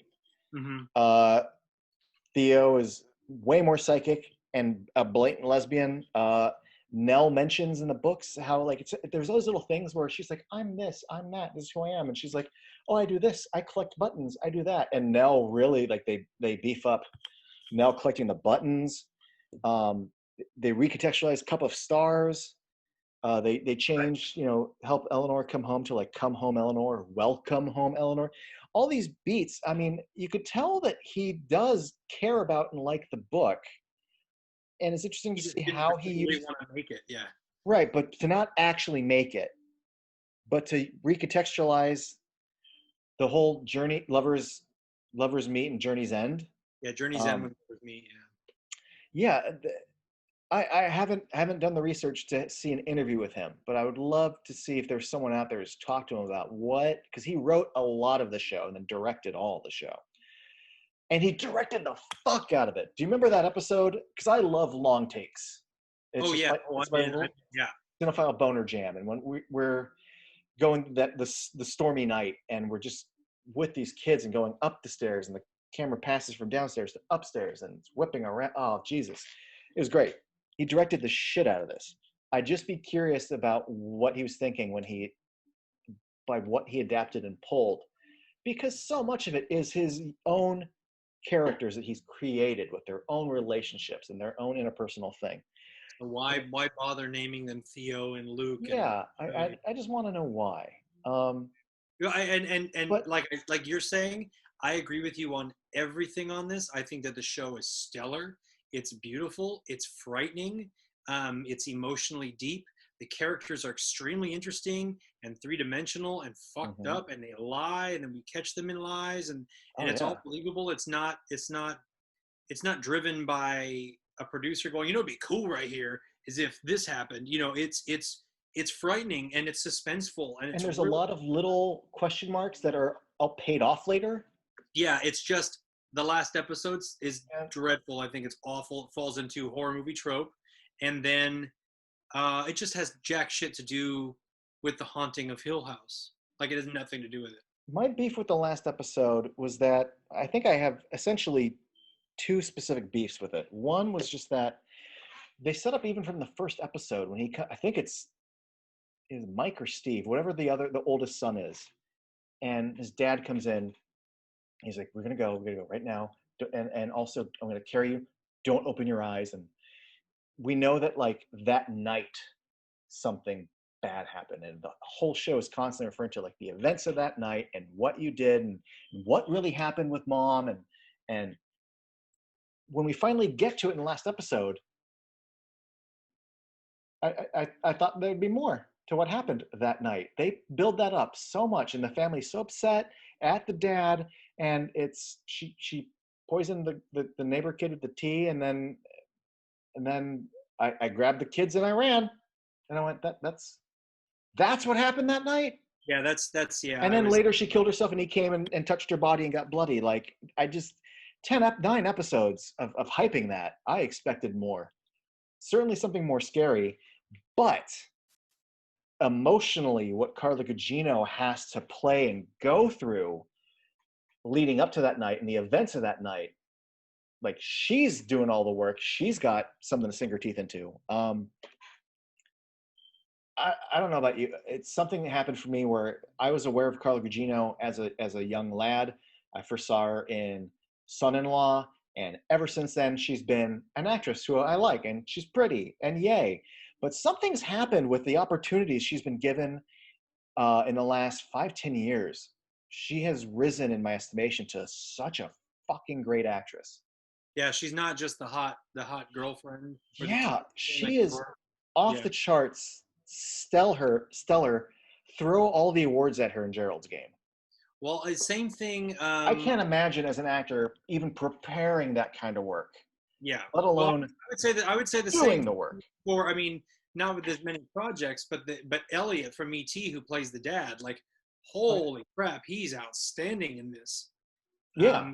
He's Well, because he's so his mannerisms and how he says things. It's so subdued and subtextual. mhm. But like even his face when he goes, everything's gonna be okay. Mom's fine, and he has this curve Mm. in his mouth. It is so. It matches Timothy Hutton, by the way. Oh, him and Timothy Hutton should partner. Of course, they're only like 10 years apart. I think. I don't even think they're that far apart. I think they're closer in age than that. But they did it so well that Yeah. you buy it. They're great together Yeah. like that. Henry Thomas. I one of another thing I like about Mike Flanagan is he puts Henry Thomas in stuff, because Yeah. I feel like prior to like, I mean, I know he's shown up in stuff, including he did voice work in Stargirl, which I really appreciated. But I like that. Well, first of all, I like that he's creating. I love when directors have a little repertoire of actors, and your Scorsese with his pool of people, or like Christopher Guest and his pool of people. And I'm liking that we're getting his wife and Carla Gugino and Henry Thomas. Henry Thomas, who's so fucking heartbreakingly creepy and disgusting in Gerald's Game. Yes. I Oh, do not. absolutely, yeah. I do not envy as an actor getting that part and having to play that part. I would every day on set, I would just like walk away and probably cry and be so upset that having to. Oh, he's great. Big nitpick though, these blue contacts they put him in. Oh, it's so bad, and it's These off. It's like, Halloween, yeah. these Halloween store contact lenses, and sometimes they're just the light hits them, and I'm like, if you told me that the character was wearing Halloween store contacts, then I'd be like, oh, okay, got it. But I'm supposed to believe that those are his real blue eyes, and I Well, can't. yeah, it's and this is one of our favorite movies. It's one of my easily favorite movies of all time, and it was just blatant laziness to me. But Superman Returns, that one shot close up of Oh yeah, Superman's eyes when he comes home and he's on the Kansas farm, and Brandon Routh has brown eyes, so they want him to have blue eyes. He opens his eyes and the camera is this close. We see that they are contacts. We see the separation. We see the digital, colors added to the contact to make them blue. And I'm like, you made that shot and didn't decide to digitally make it look like an eye. You couldn't even find somebody with blue eyes to shoot the close up of. Like, what are you doing? Like, and Bryan Singer is so much smarter than that. And to watch that, it was off-putting like that, but the whole time, and it's just weird. have you ever noticed? Because I've definitely noticed that like color contacts did exist in the 80s and 90s and stuff. If you look at like Stallone and Judge Dredd, Yeah, and but good. and they work the way that they were produced. And I'm not going to say that color contacts have gotten worse, but they've been made readily more. There's more people producing them, and for some reason, Hollywood has chosen over the years to use worse color contacts and things. And I don't know if it's just because Well, they're cheaper. you know what's weird But about Judge Dredd? this is probably the worst example I've ever seen. Yeah, like because even Superman Returns, the contacts are good, but they did that super close-up Right. shot, and I was like, But why did you do that? But but there are in, shots of Henry Thomas framed like this, and I could just see that it's ridiculous. Yeah, like they're just Halloween store. and his Yeah. pupils are always this tiny because Yeah. it's clear that they're not real. It's so weird that movies like Deadpool exist, where his whole face is digital, so that he can move his mouth and his eyes can change, and Mm-hmm. they can't go, hey, his eyes look fucking weird.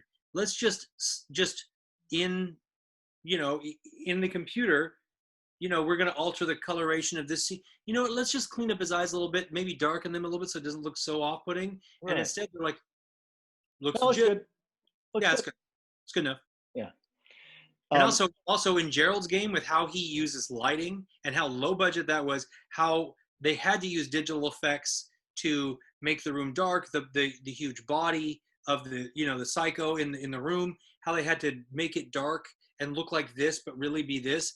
You're telling me he couldn't figure out how to make the eyes in post production look natural? I don't know. It just doesn't Yeah. work right. I don't get it. Yeah, I agree with that. That, and also with all the ghosts and digital effects they did, they couldn't fix his eyes. But after all of that, that last episode is the killer.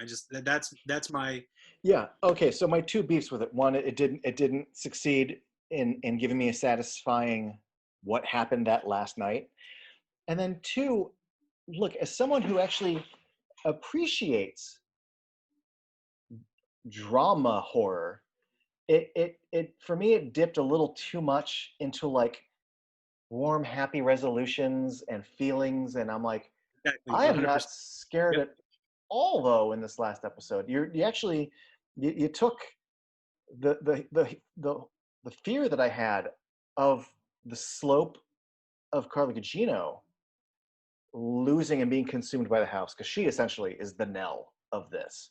Right. Yeah. Absolutely. Yeah. And the fact that even though the house is seducing her with things where she's making choices that are coming from the right place but in the wrong mindset, me not being able to connect that with her made her scary, and fearful for her and of her. And then just to have it be such a sweet, warm resolution, and the kids all work their stuff out, Well, and see, then for Nell me, saves the yeah. day, and I just went like, oh, I thought I'd be scared when they all return to Hill House as adults, and instead I feel really good, and I didn't necessarily want to feel this good, and Well, you no, could and also, tell Mike yeah. Flanagan cares about these characters, so I'm glad he didn't totally do them wrong, but I sat through that last episode not feeling a twinge of horror.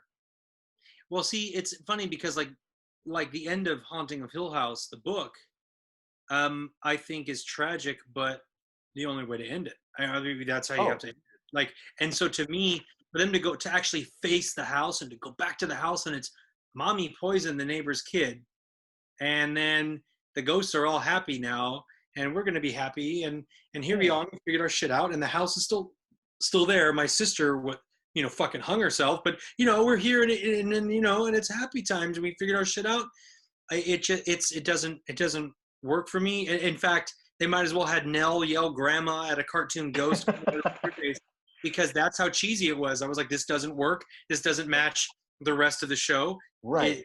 It, and the fact that they stole the Like plot of a different Shirley Jackson book makes it 100% worse for me. I'm all for when you think the ghosts are scary and then you maybe understand and it's not as bad. But the show spent like 9 episodes creating a certain vibe and a story, and then to have Mrs. Dudley be like, "Oh well, we get to see my daughter every day." Like, no, this house is fucking haunted. Well, it's not that haunted. I'll get to see my daughter every day.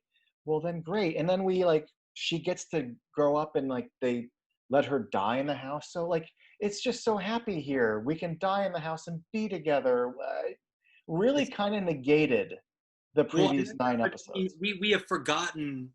By the time they wrote that, I don't know what they were doing because they've forgotten of Luke being a drug addict, being stalked on the street by the ghost of his mother in a bowler cap. Like they've forgotten all of that true horror and scary, and these people committing suicides, or Nell's husband being murdered by these ghosts. That these spirits, she not only when she dies, she time travels through her entire Oh, it's life, fucking dope though. and it's awesome and it's frightening. And then the end of the movie, the end of the End of the show. miniseries, all this shit it's irrelevant because we get to see our little girl that your mom poisoned, and it You know, doesn't match. I'm all for steering it into like a warm, satisfying ending. I just think they got a little too consumed with it, that it took over the episode. So much to the point where it made me anticipate that, when Timothy Hutton's talking to Carla Gugino and then they take Luke downstairs, I'm like, oh, he's dead. He died to stay with Carla Gugino, and the whole scene, it wasn't a reveal to me because I Yeah, already kind of knew. And that is one interesting aspect of the show that I wasn't anticipating, that I quite liked, in having the house seduces Carla Gugino by threatening her with the loss of her kids, and by her by drinking the Kool-Aid, she's now ready to preserve the kids and have them stay with her to save them. But to save them, I'm going to kill you. yeah. And how lucid she is about that or not, and when she's phasing between the two, what's so interesting to me is this idea that like she's doing this wrong thing, but it's coming from what feels emotionally from a very right place, and her confusion makes for not jump scare, but it's a scary idea, but also makes for an interesting character. And the fact that her and Timothy Hutton, like when they hash this out at the end, he's explaining the idea of like letting them go, and I didn't anticipate when this show started that it was going to be about parents learning to like let their kids be free and to allow yourself to be free of your kids, and the fact that she's like haunting them as adults out in the world, and how she is also the haunting. I just that props to Mike Flanagan for writing that. I It's thought it's very cool. It's very it's the only scary. part of It's the very finale I liked. I'm like, oh, this is a cool place for these two characters to go, and for this to be kind of what the show is about. But yeah, what I was really deflated, especially the idea of like when yeah. the older brother leaves the house and all the ghosts are, we're here together and we're happy. Yeah. Yeah, yeah, and then and it begged the question of what the fuck does this have to do with the Haunting of Hill House? Yeah. Yeah. But there are so many effective things though in it. I mean, Oh, it there was are great. parts that scared the shit out of me. Oh, I loved it. I thought it was great. It just had nothing to do with this book And that they got me to watch the show for, and yeah, I want to but see, I want thankfully to see the book. the end result is still a worth your time show. It has, for my money, one of Mike Flanagan knows how and when to do a good jump scare. Hmm. Oh Um, yeah, and that dude, but also his shit is very unsettling. Like that mhm. sequence with Luke being followed by the bowler cap ghost, or the ghost just Oh, falling into the room and the feet off the ground. That is so unsettling that it doesn't need to be a jump scare. It's scarier yeah. when you. It's to me, it's When even you scarier soak in it. well, when they're sitting there and they're looking at the doorway and there's just a woman standing there looking at them like this. For some reason, that is more frightening to me. Like I feel chills looking at it going, what are we doing? Shit doesn't have to jump out at me. It's Mhm. just there and it's looking back and I don't know what it is or who it is. And it's looking back in my bedroom at me. That is frightening. And I think Yeah. that he nails that. I think He that does a lot of that where he reveals, it's not a jump scare, he just reveals the scary thing, but then he forces you and the characters to sit with it for like a scene and you can't escape it. yeah. And like there's a great moment in Hereditary, where there's where she looks in the dark and she sees her mother just standing there like this, staring at her, and then she turns the lights on and she's not there. And I was like, oh, I'm gonna go shit myself. Thank you. Yeah. Like that's scary as hell. And it's not a jump scare. It's Hmm. just her going, and then it shows and you just in the dark, just this old lady standing there smiling at her, and she turns the light on and she's not there. That is so unsettling. And Mike Flanagan does a ton of that None of in it. this, and it's great. This show is stellar, except for the last episode. I would give it a 10 out of 10 with the exception of the last episode because the whole last episode doesn't work for me, and I would have been better off going. I never got to see the last episode. It was so good. How did it end? I would have preferred that than seeing the last episode because And it's the white fluffy thing and the pretty girl's hair, and you just go, okay, what's that? That's what that episode is. It's a waste of time. Like it's just they didn't even do the little girl thing scary. Like, how unnerving is it that these people go, we don't want you to do anything in the house. Why? Because our daughter is there and we go and visit her. Don't show me, because then it'll be stupid. But if they had just said that to me, I'd be like this. You do what? You go sit in the middle of that fucking nightmare and your little girl shows up? You're fucking crazy. I don't want to see that because you're going to fuck it up and make it silly. But if they told us about it, it'd be much scarier. yeah, we spend the whole show with all these different ghosts, and like you're scared about the floating guy, and then you realize, oh, I just wanted his fucking hat back. Like I like when you find out things aren't as scary as you thought. But that flapper girl, Frightening. I was so scared of her, and then ultimately you find out that most of the ghosts in the house are fine, and oh, don't listen to her. She likes to lie. And I'm like, that's okay. That was it. She likes to lie, and most of the ghosts are actually kind of okay. Eh. But I will Yeah, tell you, that's like making The Shining have a happy ending. I don't like it. one of my it's actually one of my favorite jump scares ever. It's, if I don't have a list, but we already know that Luke has gone to the house. So now the older brother and Timothy Hutton are on the way to the house.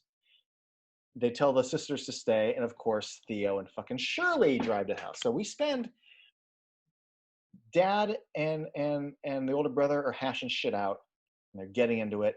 And we cut back to the sisters and they're hashing shit out and getting into it. We cut back to them, we cut back to the other car. We don't cut to anything else. It goes on for, I swear to God, like it feels like 15 minutes of just back and forth, them and them. And I remember starting to feel where I was starting to get the feeling that like I'm very aware of the drama. Like it's been, I'm not saying it's been a while since you scared me, but just like as far as a family drama goes, we're spending a lot of time on that right now, aren't we? Yeah. Okay. And right when I was starting to get tired of it, right when we're back to Theo and Shirley, and I'm just thinking, one, I'm starting to get over this, and two, work your shit out already. Fucking enough of this shit. Right when I thought that, Nell pokes her head out and it's like, blah! And I fucking jumped. But it also didn't feel like Nell was like, fuck, enough, work your shit out, I'm fucking sick of this, blah. It was the most perfectly timed jump scare. And it wasn't because a door opened or closed. She like interrupts the drama and scared the fuck out of me. And sure enough, they like pull over and they figure out their shit. It's the best jump scare I've seen in ages. Well, that I like I said, I think that I could not give it a higher praise. Like Just change the title. just change the title and then do, don't shit your pants at the finale. It's like of like for example, like in the movie 1408, there's like 3 different endings to 1408. Oh yeah. Ending in 1408 is great. Each one is great. They all work and they all work well. Like the one where he's dead, okay, and they go to the funeral, but now he's haunting Samuel L. Jackson. Love it. The one where he dies, but he's stuck in the room and he's reliving. I like that one. Love it. That's my favorite ending. And then also the theatrical ending is great, where he's unpacking his stuff and his wife and him are trying again, and he plays the thing and it's Daddy, and he looks over and he goes, credits. I was like, you guys nailed this movie 3 times. Nailed the ending 3 times, and this fucking thing is, well, we go see our daughter and we're all happy, and don't listen to that bad ghost, because even though they were stalking you and they killed 2 of your family members, she just likes to lie. Like, it's so get away from me, Grandpa. Like, it might as well have been that. It was just, it just blew. I think that last episode pisses me off more than The Haunting 1999. Not because it's unwatchable. The 1999 movie is unwatchable. But the reason this pisses me off as opposed to this is you were killing it. You were killing it. It's like, okay, so like let's say football reference. I know you don't know football, but the San Diego Chargers, right? Back in 1995, they were so good and they were kicking everyone's ass and they were just fucking people up. They had cool uniforms. The fans were dope. It's Southern California. It's San Diego. Fuck the Raiders. Fuck the Rams. Like, we are killing it. They get all the way to the Super Bowl and the Niners just fucking raped the shit out of them. It was embarrassing. It was like 56-3 in the Super Bowl, and you're like this. I don't fuck the Chargers, man. Just, I'm out, like, set your jersey on fire and go jump off a cliff. That's what that last episode did to me. The Haunting, I go, oh, this is trash. This is Wild Wild West. Yeah. This is trash. And and they got my 1050. This is something we're gonna make fun of forever. This is, you did such a great show, has jack shit to do with Haunting of Hill House, but it's so good, and then you shit the bed. It's like, oh my God. It's like you just got a date with your dream girl. You've been in love with her your whole life. You guys make love. It's wonderful. You fall asleep in bed together. You have the shits and you wake up in a pool of your own shit with the girl of your dreams next to you. You just shit the bed. I'd rather have a shitty date where we go to McDonald's and the girl and I have nothing in common, but we end up getting high and making fun of each other, and that's it. I'll never talk to you again. That's great to live your life. I'd rather have that date than have the perfect date and then shit myself in the bed next to the lady. And that's what, I'm so sorry. That's what this show did. It was so perfect for what it was. And Mike Flanagan is way more brilliant than me, so what the fuck do I know? But from my perspective, to watch this perfect show shit the bed in the last 45 minutes of the show makes me not want to watch Bly Manor, because I don't want to shit the bed on the perfect date. Yeah, I'm just nervous, because that's a great analogy though. Because I would rather have a mediocre date with whatever than like have like a dream, like a date with like, if let's say you can go on a date with Carla Gugino, but at the end she's gonna see your naked body covered in poop. Give me the bad date. Yeah, I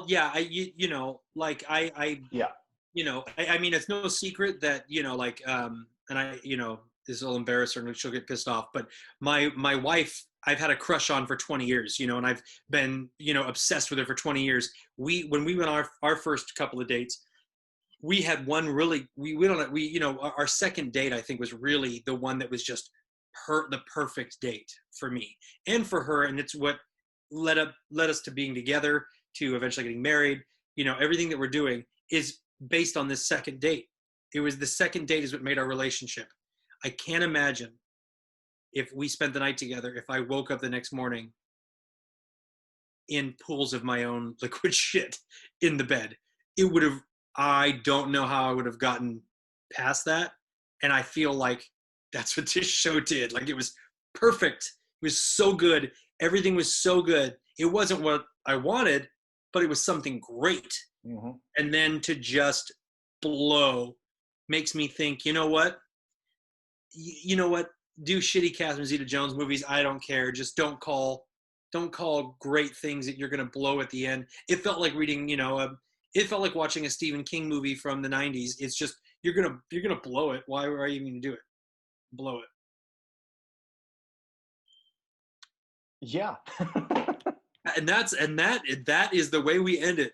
Yeah. It's like shitting the bed after the perfect date. Yeah. Yeah. But yeah, I agree with you that it is a great show, and I don't think I gave enough props, but I'll just say all the actors, Oh my God. Shirley, the So good. Theo, so good.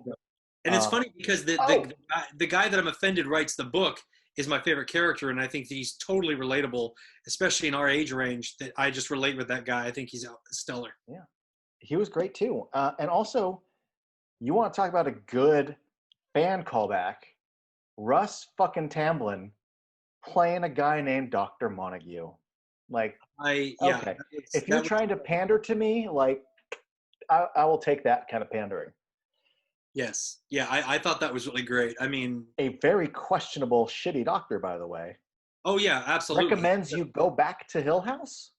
Well, it's funny because when I saw it, it reminded me of his character in the first season of Twin Peaks. I was like, Yeah. this motherfucker.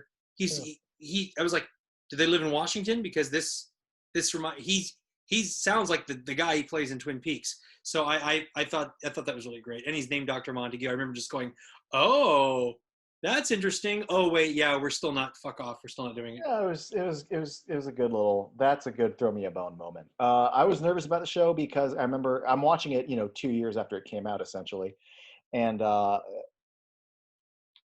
I don't know about you, but I react to I test the waters for certain shows based on Facebook, my newsfeed, and how people react. And I remember some people going, "OMG, it's so good," but I noticed that it was people who don't really like horror. Yeah.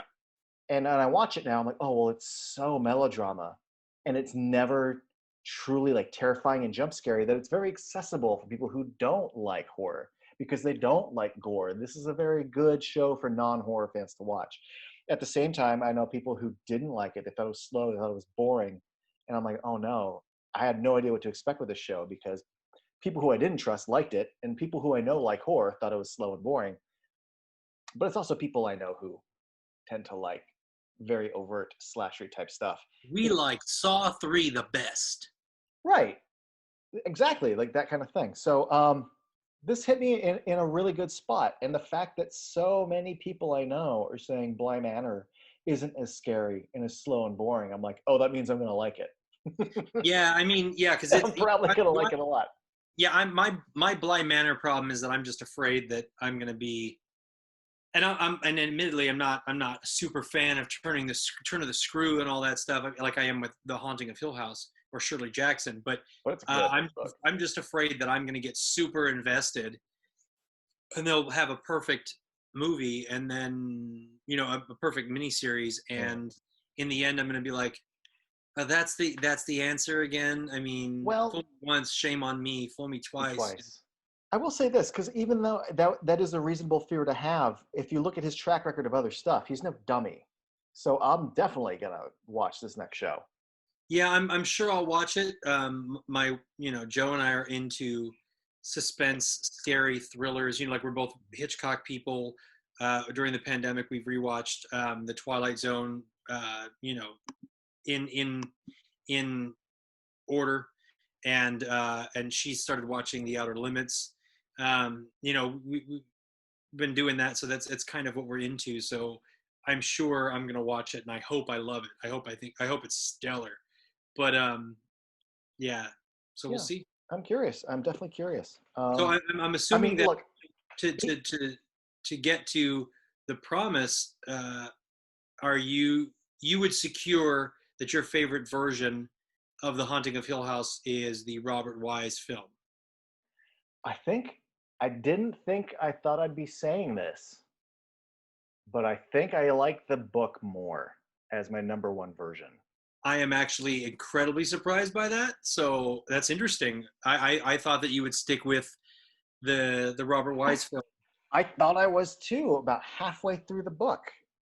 In fact, halfway through the book, I was thinking this, how like my reason for liking the movie more than the book is just because even though the book is a better, more detailed version of the story, like The Haunting of Hill House as a book is not the best book I've ever read. Like I've read better books than this.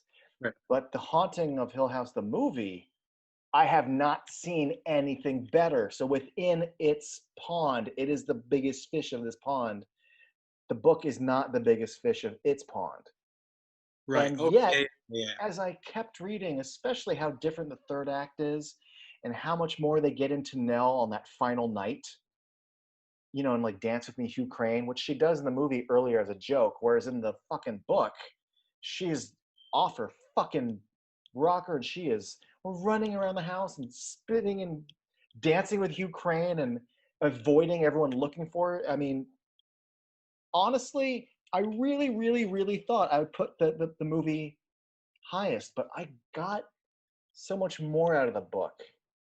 There's so much more tragic about Nell, especially this fantasies that she's constantly creating for herself, you know, seeing the houses on the street and ultimately like in a weird way getting her fantasy but being trapped by it. And Right. Yeah. You be careful. Like it's like what Theo says. She's afraid of knowing what she yeah, wants but because Nell doesn't know what she wants. But there's a point where she says, "This is what I want," and then when she gets that, it's yeah, the end of. yeah, the book plays with those themes way more than a movie can in 2 hours, and because of that, and I'm surprised as you, because honestly, maybe if you'd asked me a week ago, I would have been like, oh, it's gonna be the movie, duh. Yeah, and I mean I'm plain as day. I think the book is incredible, and I do enjoy the Robert Wise movie quite a bit. I love the miniseries, even though it has jack shit to do with it. The 1999 movie, if you are ever constipated, really Yeah, works well to get all that out. But I think the book is incredible, and I think so much of it I love that if somebody ever said, hey, there's a couple of in my dream world that I'm a director, they come to and they say, here's what do you want to direct, what do you want to do. There's a handful of things that I go, properties that are not original, that I would, if I could do that. mm-hmm. And one of them, I would say probably my top one would be A Haunting of Hill House, faithfully based on the book, because I think the book is so outstanding. And there's moments that nobody has ever decided to shoot that I think are defining moments that would be frightening. And the book scared the living shit out of me. It's funny that it's your Gerald's game because Mike Flanagan had Gerald's Game close to his heart for the longest time and wanted to make that into a movie. And when he finally he got to make his movie, his like dream movie. Yeah, I mean, I think that if somebody said whatever you want to do, most of my friends would go, oh, you're gonna do a Batman movie, and I would love to do an Art Deco Batman movie, with a 10-year-old Robin and a Cary And he Grant. actually wears tights, gray Yeah, tights. Yeah, yeah, I know. not black armor. Well, he would wear when I saw the Dark Knight, and I was like, good, that's perfect under tights. But Yeah. wear that and then put tights over it, like a neoprene jumpsuit, I'm in. And a 10-year-old Robin, this is great. But Haunting of Hill House is something that I would always, I mean, I even was going to shoot, a couple of years ago. Um, I had plans and something written where I combined a couple of scenes from the book. I was going to shoot my version of a scene from The Haunting of Hill House, and one day maybe I still will. Mm. But I love the book. I think the book is incredible, and I love and it's Mike, like you just said, it's the book I've always had. I've carried with me since I bought it. I still have my ripped paperback that somebody's dog took a bite out of. I love that movie and that book, and I hope one day somebody somebody loves it as much as I do, and can has the talent and the ability and the opportunity to make a movie or a miniseries or something based on the book faithfully. One can dream. Yes, yes. One day, Someday. one day we'll get Yeah. a faithful adaptation of Batman and The Haunting of Hill House. So I would say the book, then the movie, then the Netflix show, and then at fourth that remake, that 1999 movie. I would say the book, the 63 movie, even though this has, I just consider it not in the running, but I love this, and I love it less than this and this. And then I would say I would rather watch Event Horizon, which is closer to The Haunting of Hill House in space, 47,000 times. And then I would rather watch Fox News, Oof. and then I'll watch The Haunting from 1999. I'll watch 90 minutes of Fox News. That's a horror show. It is, but at least it's actually scary It's too and simple. believable. And then The Haunting 99. I just think that it's And there's just as much fiction. right, and they rewrite what the original story was. They Yeah. change it so much and add spooky ghosts with big goofy hands, Yeah. giant monsters of Hillary Clinton. Yeah, I can't stand the 99 movie, and I didn't rewatch it. My only, if I could make this list any more complete, I know that there was like an official play that was produced. Oh, I've heard of it. I haven't seen it. One of my little regrets, it was playing at the Long Beach Playhouse last year, and I was not able to go. But I'm like, oh, I think it was Long Beach Playhouse, somewhere maybe in Orange County or Long Beach. But there was a playhouse doing it, and I'm like, oh, that'd be fun. Damn, I wish That'd I could. be fun. And I couldn't find this time to do it. And I would just like to have that other version, just to be able to, Also, I'm sure it's an experience. It's got to be. And I know you're dependent on the cast and the director, but no matter what, you still have that text, and I'd be curious to see what that adaptation was and how it's staged. And I don't know, maybe one day. I feel if and I feel that they did do this. If you ever see Phantom of the Opera, live, when that motherfucker comes down the staircase dressed as a Red Death, it's frightening, and it's so suspenseful, and you're in the second half of the play. You've already seen this guy. Mm-hmm. He's already shown his face. He's singing Music of the Night. But for some reason, at the end of Masquerade, when it just gets interrupted and that fool walks out with that huge hat and he's in the outfit and he's in the skull mask, I remember just thinking about it when I saw it live, the chills in my hairline. If you can do that, then I believe that they could pull off a Haunting of Hill House experience that would scare the shit out of me on stage. Fucking A. Yeah, man. Well, thanks for hanging out and talking The Hauntings for what feels like, I think probably is 3 hours. Yeah, 3 hours. Yeah, it looks something like that. But this is just a conversation you and I used to have out by our cars when we were leaving work. Yeah. And they'd be like, "Oh my God, it's 3 a.m. We need to leave." Yeah. I love me a good, back when you could go to the movies safely. You walk out of a movie, you see it at 10, you get out at like midnight, and then you talk at your car, and it's like, it's 3 a.m. Fucking A. I was gonna go to In-N-Out, but it's closed now. I guess I'm going to Taco. I guess I wanted to go to Denny's, but I got to go home because I got to work in the morning. I miss those days, and I remember movies like Spider-Man and stuff like that. Walking out of those movies and going, "Oh my God!" and standing outside with your car and talking about them for. Yeah, you know what sucks is you get old now, and like I still want to, but my friends were all older, and like you start to talk, and they go, "All right, well, I'm old, and I'm tired, and I have to go. Bye." And I'm like, "Fuck, getting old sucks." Yeah, I mean, I know. I'm the same way.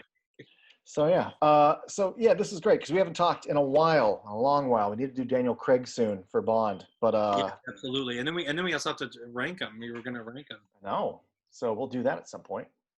Yeah, man. And then I really want you to watch 1922. I would also love to do I don't know. I think you like 1408, but I love 1408. I would love us to do 1922, 1408, and the Big Dilly. I would love to do deconstruction of Superman Returns.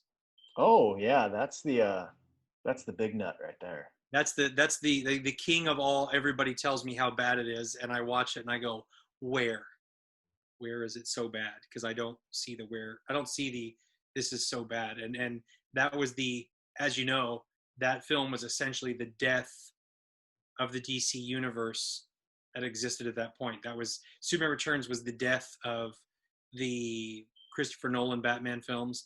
It was we're not doing anything else in this style ever again, because after Dark Knight Rises, stylistically and real world and stuff, then we got the Snyderverse after Dark Knight Rises. Then we got Snyder, and so I would love to talk about Superman Returns.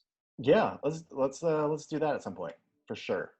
Absolutely. You heard it here first, folks. Brandon Routh forever. Yeah, he's one of yours and mine number one man crush. Not number one, but he's up there. No, he's definitely, man. He's up there. I mean, Russ Tamblyn, handsome son of a gun. Jesus. Yeah, he's a good looking guy. He's easy on the eyes, and I'm not into dudes, but if I was, he's pretty easy on the eyes. All right, thanks for joining me, man. Thank you, and I appreciate it. And stay safe. And yeah, man, we'll do it again. Until next time.